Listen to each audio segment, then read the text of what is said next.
welcome back to Let's Play Dark Souls.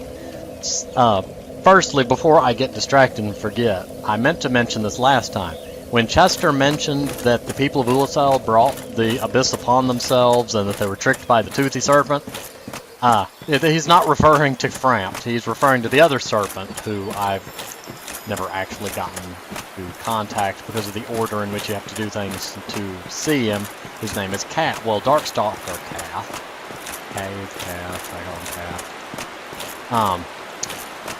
But yes, Darkstalker Cath resides in the Abyss, and if you get the Lord Vessel and go to the Abyss...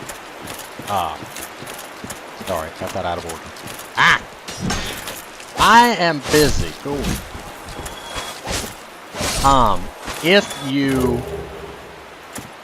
go to New Londo with the Abyss Walker Ring and defeat the four kings before having spoken to Frampt, or before having placed the Lord Vessel specifically for Frampt, in the Abyss you will meet Darkstalker Cath, who will convince you that he's the good, try to convince you that he is the good guy, and that becoming the next Dark Lord is the good thing, yada yada yada. It's the alternate, there's two different ending paths, sort of thing, with Cath and Frampt being the avatar for each. But the problem is, in order to defeat the four kings before having gotten the Lord Vessel, means that you cannot have gone to Ulisil yet, which means you cannot have saved Sif yet, which means, you know, certain things happen out in a different order than I prefer them. Why am I going that way? This is why distraction. Point being that you won't see Darkstalker Cath in this playthrough, since I've already spoken to Frampt and placed the Lord Vessel. Cath becomes unreachable. Much like if you talk to Cath and place the Lord Vessel with Cath, then Frampt will become unreachable. If you've spoken to both of them, then whichever one you pick to follow, the other one will get mad and kind of storm off, never to be seen again. Why did I not get the other weapon? There are more of you. You know what? You stay over there.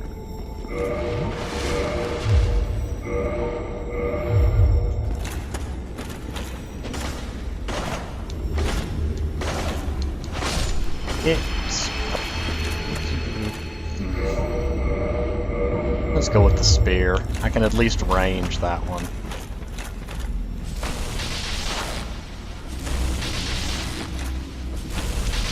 Off the cliff with you, because oddly you can't fly. They drop little to no souls. They're not worth soul farming, but they do drop humanity.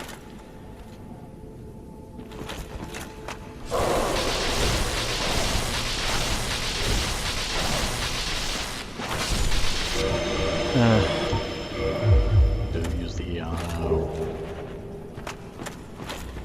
But yes, being able to access them basically means that you can farm humanity easily and infinitely and never have to worry about having enough humanity for summons and the like. Aha!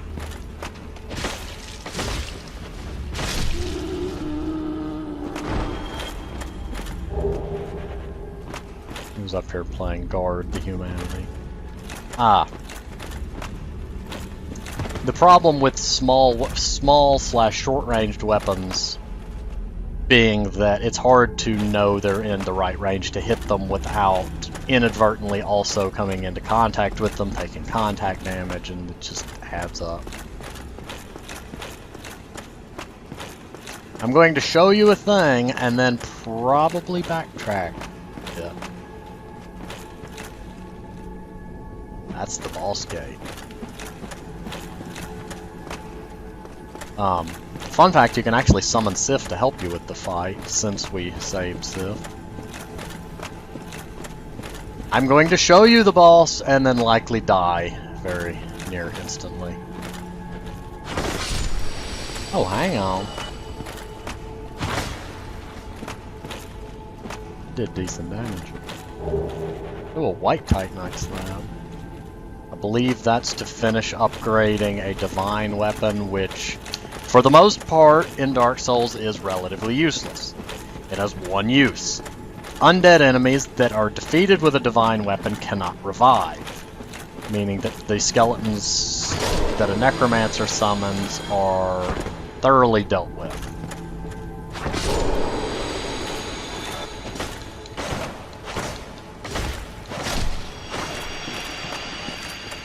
Oh. There's a place where you can see something. I'm trying to remember how you...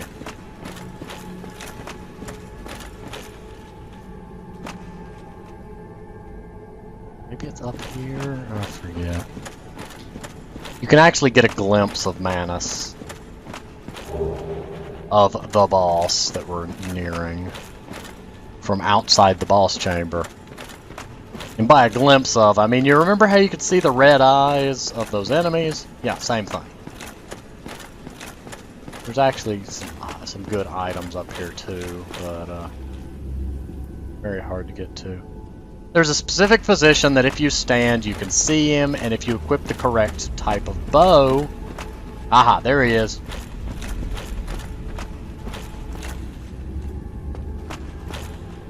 If you equip the correct type of bow, you can actually damage him from up here. It may not be this position specifically. There's a certain spot you can stand and shoot him, but you have to have the Hawk Ring and a certain bow that extends the range of arrows. It's kind of a really cheesy way to win. I guess that one glimpse is all you're going to give us, huh, Manus? Now he's just playing shy. No, that's a message. Where's that? Because the boss chamber is basically down from here.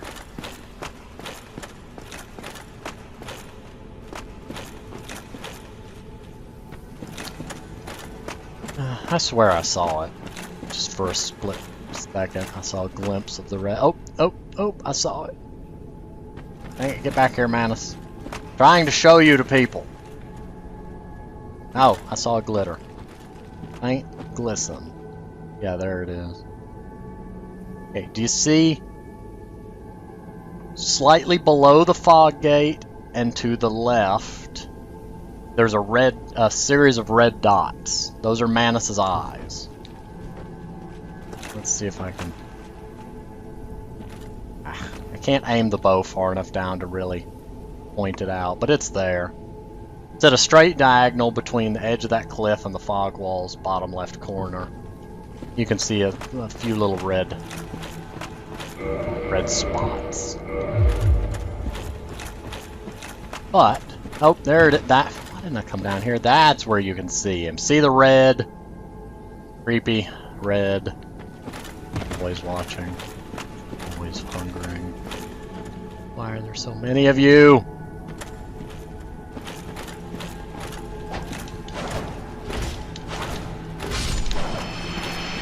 Ah.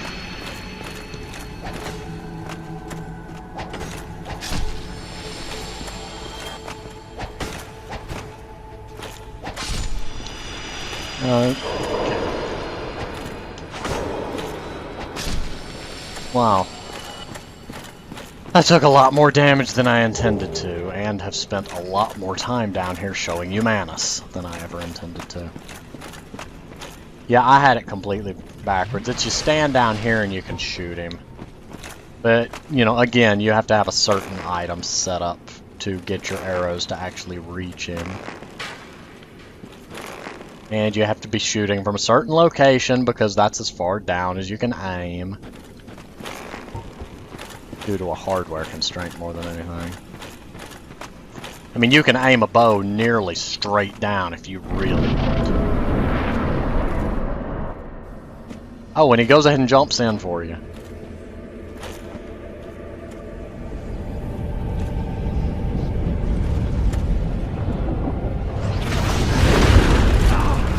I forgot, we still have that broken pendant, which lets him sense us. I'm going to be coming back to this boss later, most likely, but I figured I'd go into you.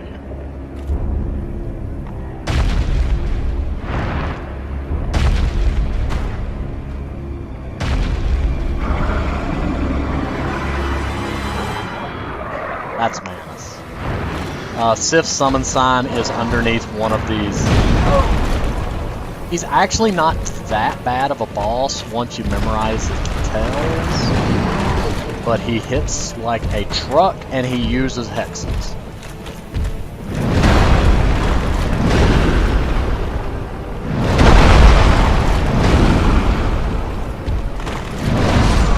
Yeah, I mean, I can't even get my stamina up.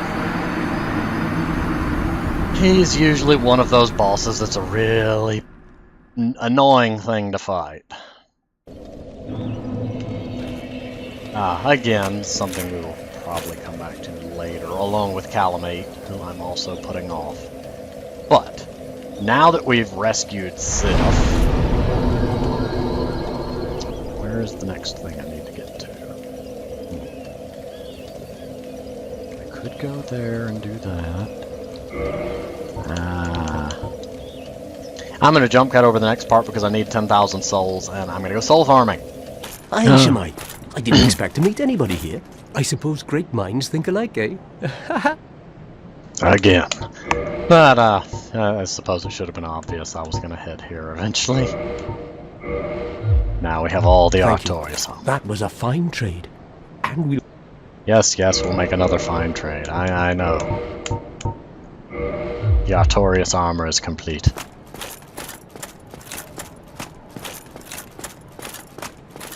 I don't know why, I just love this armor set. I don't know why I did that jump, since I'm actually gonna have to warp, which means I'm gonna have to use a bone, because that bonfire is still out of order. I do plan on fixing that, just it's a matter of me getting around to it. I did also remember, I guess I should say I can't remember, did I ever get around to actually killing Havel?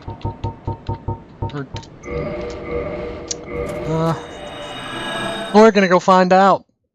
Well, first I gotta do something here. I don't remember where.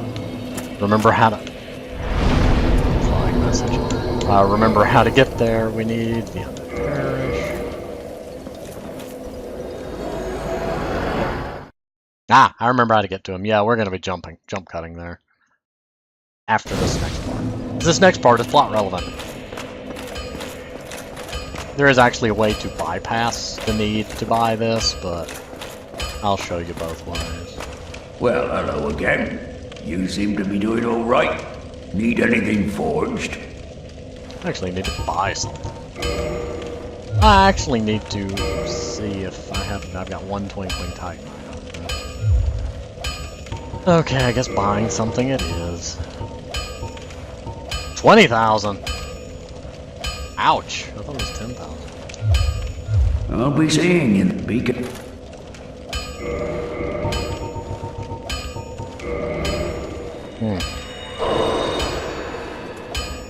Well, I'll be jump cutting. How much do you want to bet we never did? Let's find out. Nope! Well, hello, Havel. You're trying to kill us, aren't you? You tried fire. Oh, you don't like fire much, do you? Boop!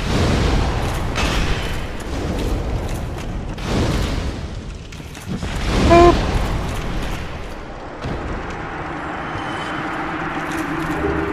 Aha! There's Havel's ring.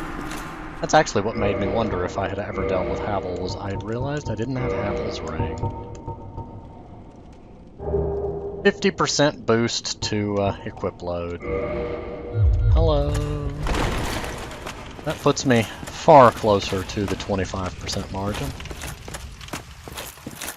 Many consider Havel's ring to be overpowered because it allows players wearing full heavy armor with high endurance to be able to do this role. I'm gonna be honest, I lost my train of thought. I'm going to finish that statement when I jump cut to wherever it is I'm going. Okay, we're just past Andres. There's the Titanite Demon, and there's a grass person that followed me. Okay, what I was going to say before is, a lot of people consider Havel's ring to be overpowered. I'm going to get some hate for this, but I disagree on the point that Dark Souls is primarily a player versus environment game with PvP elements added in. It is not primarily a player versus player game. When it comes to a game that is primarily player versus player, you have more room to call something overpowered, broken, in need of tuning, etc. Because the developers are actually aiming for a, quote, balanced PvP experience. Dark Souls was not intended to be a competitive PvP, serious, balanced style game. So complaining that an item is broken, well, I mean, it wasn't really aimed to be balanced in terms of PvP. Now I gotta go buy this seal. Jump cut. Well, hello again. You need... In fairness, there are players out there that consider nearly everything to be overpowered. There's people that call the Great Scythe overpowered because it has long reach and it's a dex weapon. There are some issues with the Great Scythe. Thematically, I will agree, because in Dark Souls 1 you can hit somebody with the handle of it and still deal full damage. Dark Souls 2 did remedy this in that you deal 1/3 damage if you hit with the handle and not the blade. That one I'll grant you. There's people that call the Gold Tracer Don't get overpowered. yourself killed. Neither of us. Mainly because it's one of the stronger well, it's not really a dagger. But, because if a lot of people use it, a lot of people will call it overpowered. There's people that call the Grass Crest Shield overpowered. There's people that call Artorias' Great Shield overpowered. There's always a group of people that will call anything overpowered if it's something that gives their particular build trouble. Because there are naturally going to be certain things that are hard against certain builds. Example, Sorcerers.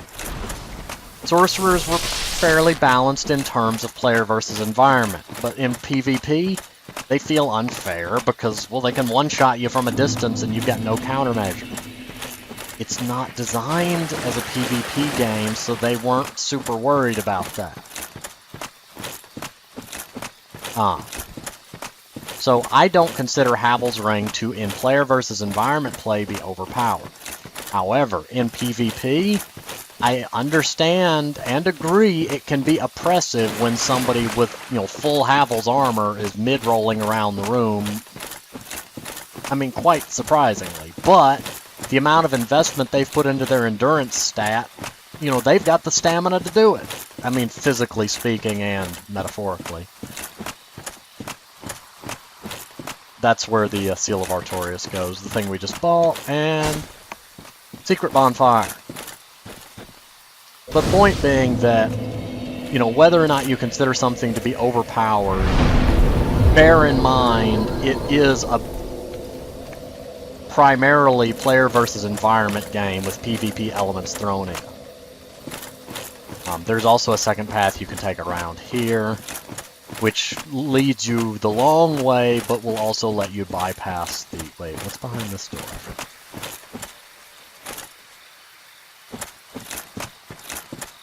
That can't be the one I'm thinking. Oh, also trap.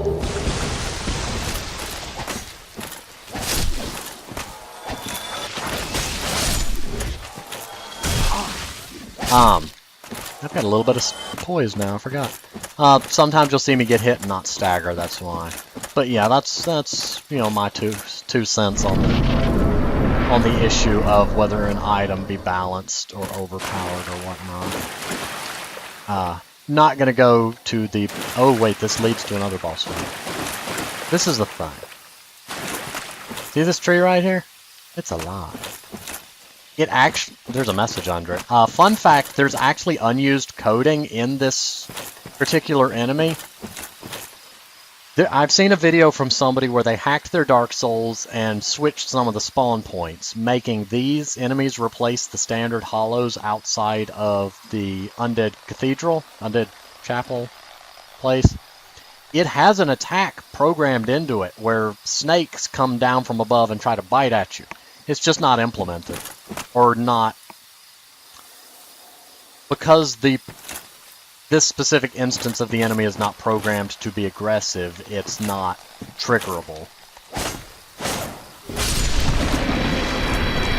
They ended up using them as a kind of a way to hide an entrance instead of as enemies, so that was left kind of sectioned off. I found that interesting because I love to see bits of code and ideas left, kind of things that didn't make it into implementation stage.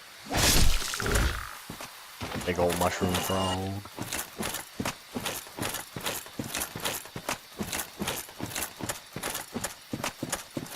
There are actually... I like how this one rotates. You can kind of squeeze around this one too. You don't even have to deal with it.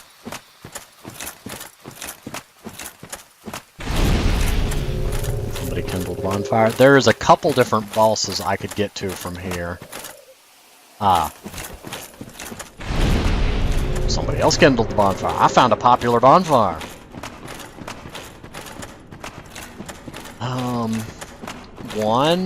Yeah, I'm probably gonna do that one first. Yeah, I know you don't know what I'm talking about, but we'll get there.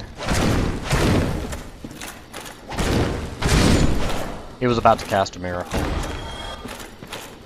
I believe force. I'm not 100% sure. Wolf's ring. I forget what it does specifically. Boosts your poise. 50 to poise. Not, you know, that's nothing to scoff at. That's a fair bit of poise. Poise can be very helpful, especially if you're dealing with enemies that have a proneness to stagger you out of your attacks. If you're wielding big, slow, heavy weapons, especially... Go! Where did you come from? You know, like, if you're wielding a sword that big and slow, you don't want to spend almost a whole second in wind-up for some little enemy to chip damage you at the last second, and then lose that entire animation and have to start over. That's where poise comes in handy. My gold tracer is fast enough. I don't see the need in itemizing for too much poise. Heavy armor tends to have poise attached, basically. Since I can one-shot them. Perfect example, I poised through whatever damaged me there. Green blossom, don't jump down there, it's lethal. Bottomless pit of water. I know this episode's dragging on a little bit. We're setting the groundwork for next couple episodes, since there's a couple bosses right in our path here. For anybody that knows Dark Souls will know where one of them is and why I might be stalling. Well, anybody that knows Dark Souls would know what the other one is too, because, you know. But you get the idea. See, I don't have to mess with that one. I don't quite get what was up with that one. I mean, in terms of placement. I like that I don't have to mess with that one, because it doesn't respawn. So it's nice to, you know, leave it be.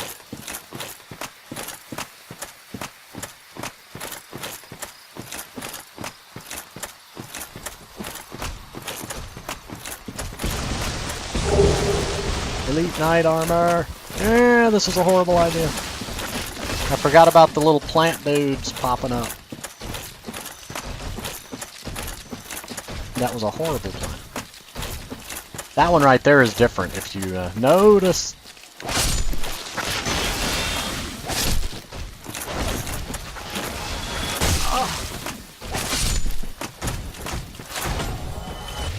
Ah! You notice it's got two snakes coming off of it. Ow!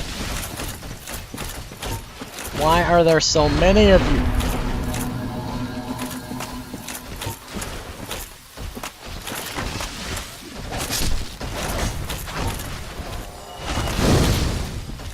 Boop!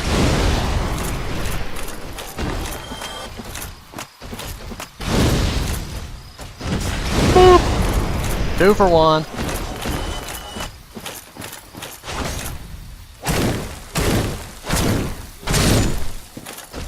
Okay. Now I can show the thing. Snurk. Hello, Snurk. That's actually a lizard, but two-headed lizard. That's kind of what became of the snakes that would have come down out of the big trees, though.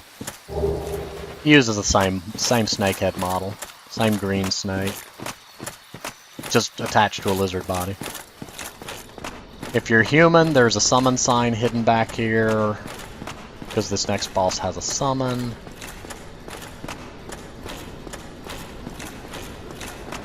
I think you can hear the music sometimes. But yes, I'm going to go ahead and pause. Probably walk back to the bonfire. I'm just going to go ahead and pause here, and I will see you next time.